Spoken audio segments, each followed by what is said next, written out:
Vader, ek staan voor U met 'n hart wat oorloop van dankbaarheid vir die evangelie. Ek dank U vir U seun, gesterf, begrawe, maar opgestaan, sodat ek vandag as 'n nuwe skepping kan staan. Ek bely, ek het toegelaat dat die wêreld my definieer. Ek het na leuns geluister. Maar vandag stop het. Vandag kies ek om te glo wat U hoor my sê.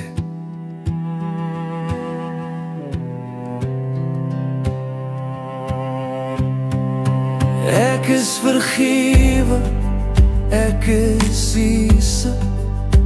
U genade laat my weer begin. Ek is U kind, ek is vry.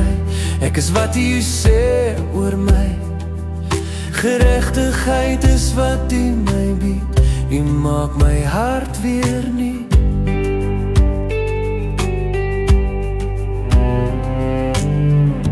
Ek is vergewe.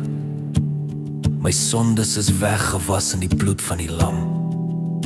Die skuldlas is gekanselleer. Daar is geen veroordeling vir my nie. Ek is 'n kind van God. U is my Vader. Die gees van aanneming brand in my en ek roep uit: Abba, Vader. Ek is regverdig nie deur my eie krag nie, maar deur die voltooide werk van Christus. Ek is vergewe, ek is U se. U genade laat my weer begin. Ek is U kind, ek is vry. Ek is wat U sê oor my. Geregtigheid is wat U my bied. U maak my hart weer nuut.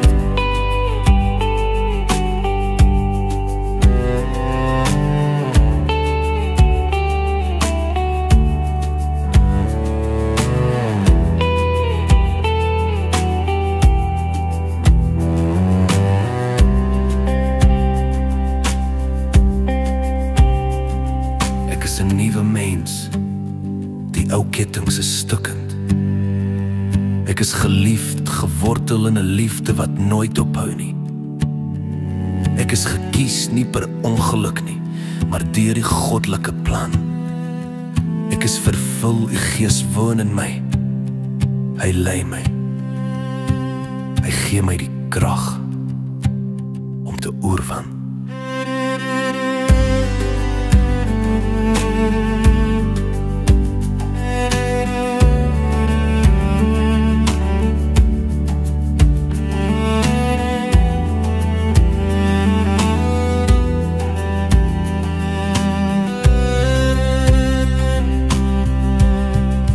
Ek is vergewe, ek is Jesus. U genade laat my weer begin. Ek is U kind, ek is vry. Ek is wat U sê oor my. Geregtigheid is wat U my bied. U maak my hart weer nuut. Dankie, Vader, ek is U eie. Ek stap nou in hierdie vryheid. Die wêreld het nie meer 'n houvas op my nie. My lewe is 'n getuienis in die magtige, heilige naam van Jesus. Amen.